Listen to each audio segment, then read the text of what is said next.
I just wanted to share this powerful quote with everyone. And it says that your beliefs becomes your thoughts becomes your words becomes your action becomes your habits becomes your values becomes your destiny.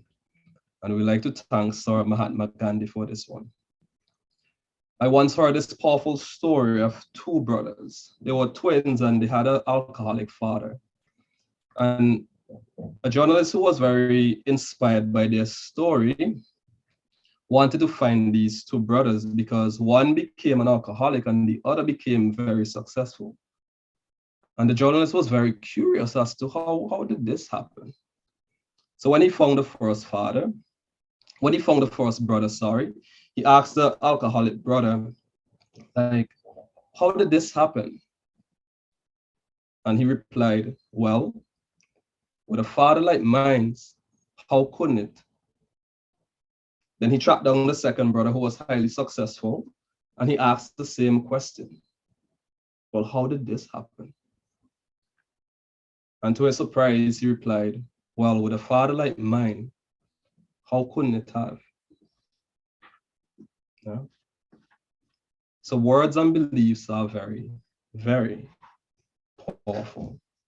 Hi there, Adrian here, and this is a video from a Zoom session that we do. We do these Zoom sessions every Sunday and we take questions and answers from the audience, some of our students, some of our members. We never know what questions are coming up, so I'm always excited to do these sessions and I hope to see you at one of them.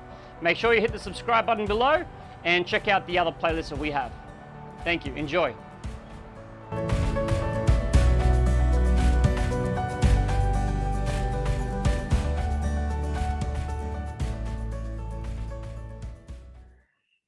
So are you in control of your emotion? I would say depends. Sometimes you can control them, sometimes you can't. What if I told you you are in control of your emotions and actually all the emotion and belief and thoughts are all in together and you can control them.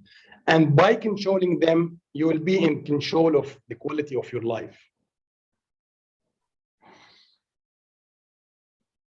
So as a behavioral and personal development coach, what we focus is our ability to control.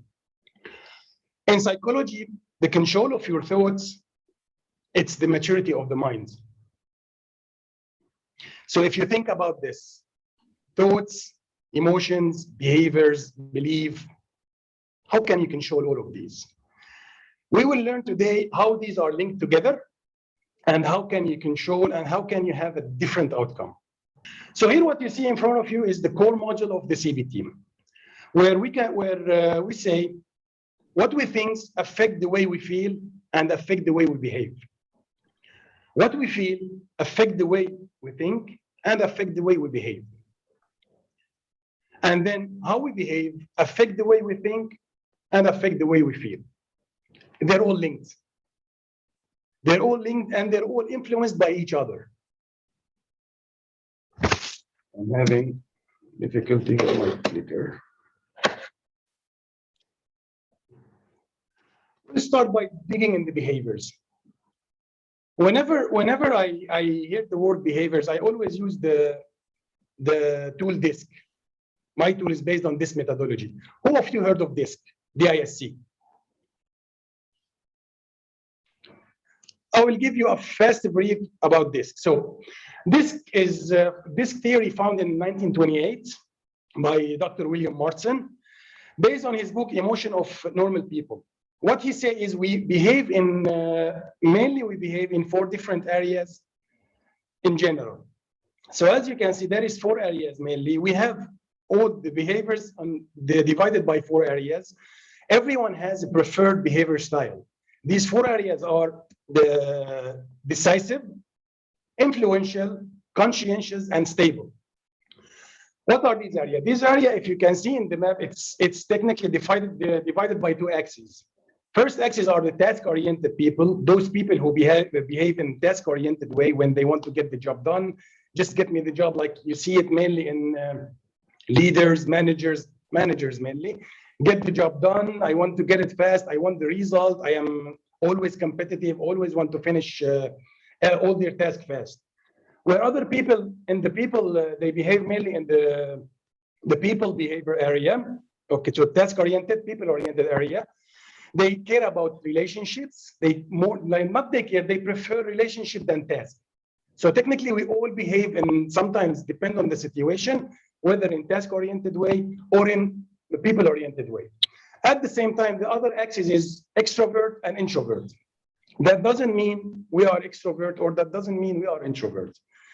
We behave depending on a certain situation in an introversion way or extraversion way. Why I love this map? This map technically have 3 layers. One layer is the DISC methodology. The other layer is the linguistic, and they bring them all together in a cartography. So you can see here, as you can see in front of you, it's the landscape of behaviors, world of difference. What we say, we all we behave in all of these areas, but every one of us have a preferred behavior style where we behave in this style in a certain situation. Let me give it for you an example. For example, you are taking a selfie. When you want to take a selfie, you will not just hold your phone and selfie. You will make sure the angle is correct, the light is correct, your smile is correct. Some of us will take 10 selfies until get 1 selfie. So that's what I say, the behavior, the preferred behavior style. It's how you like to behave in certain situation. It shows more than others. Here you see the 4 areas without the words on the map. As I said, task-oriented, people-oriented, extrovert, introvert, and then we will have the 4 areas: decisive, influential, stable, conscientious. Mainly people in the decisive area, as I said before, because they're task-oriented and extrovert. So you will see them, they're more result-oriented, they're more direct, they think and decide fast, they're competitive, they're persistent, they're problem solver. At the same time, they're adventurous. So they like to take risks. Where people in the green area, stable area, you will see them calm, harmonious, reliable, they're careful, they're patient, they have their norms and values are different, they are good listener, they value dedication. While again, those people in the green area, they're introvert and people-oriented. Their behavior style is introvert and people-oriented. That's why they value people and they value like themselves, their own time. All of us sometimes, like I myself, I like to charge by myself. At the same time, when I'm in the event, I'm all over the place. It depends on the situation. Sometimes we behave in introvert way, sometimes we behave in extrovert way. While people in the influential area, you will see them optimistic. They're mainly behave in a people-oriented way, an extrovert area. So you will see them optimistic. They're motivated, enthusiastic, networker. They like to talk with people. They like to make friends. They like to jump here, jump and there. They're persuasive and visionary at the same time. While the last area, which is mainly task-oriented and introverts area, it's the blue area, which is the conscientious area. Those people value quality. They're meticulous, realistic, creates order, create analytic, rational, tactic. So as I said before, we all have in all of these areas. We all have behaviors belong to each of these areas. But we have a preferred behavior style we show in certain situations. Why is it important to understand our behaviors? Why is it important to understand in which area you are?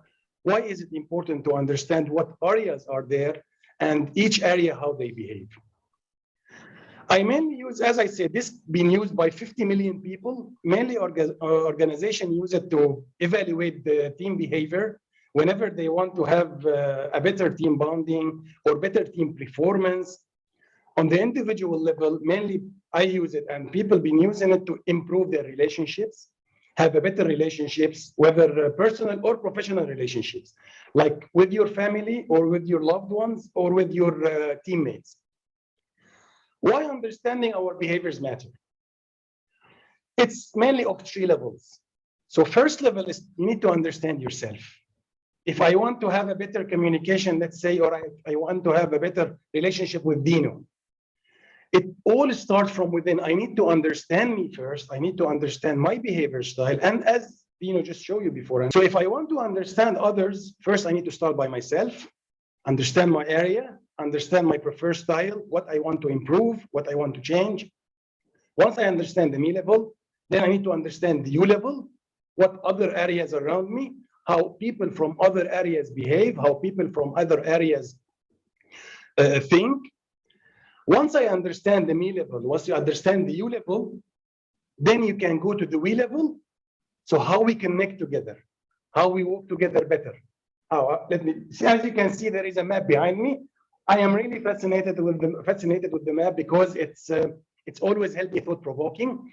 So once I understand, let's say I am a person in the conscientious area. Okay, I know my behaviors. I know my which task or people oriented. I know how I think preferably. If I want to communicate from a person in the yellow area, how will be better communicating? Whether I know how they prefer or whether I don't know. Let me give you an example. Once I was working with one manager. Okay, so this manager, we had like, I felt we have a miscommunication. I used to say something, he understand me differently. Then he says something, I misunderstand him. Then I start to dig deep. Like how, in my experience, where this person on this map belong. I understand that he belongs in decisive area. So I understand these people in decisive area, mainly they like facts, they like task-oriented, they don't like stories. Just give me the result. You want to get this one, how to get this one, 1, 2, 3, 4, get it done. So I was like, all right, try it. So I went there and I was preparing a pitch. In the pitch, I gave him this one from here. This one I get it from this research. I get it from this research. I gave him all the facts around the pitch and it ticked. We clicked. Once I understand in which area is he, so I know how to communicate with him better.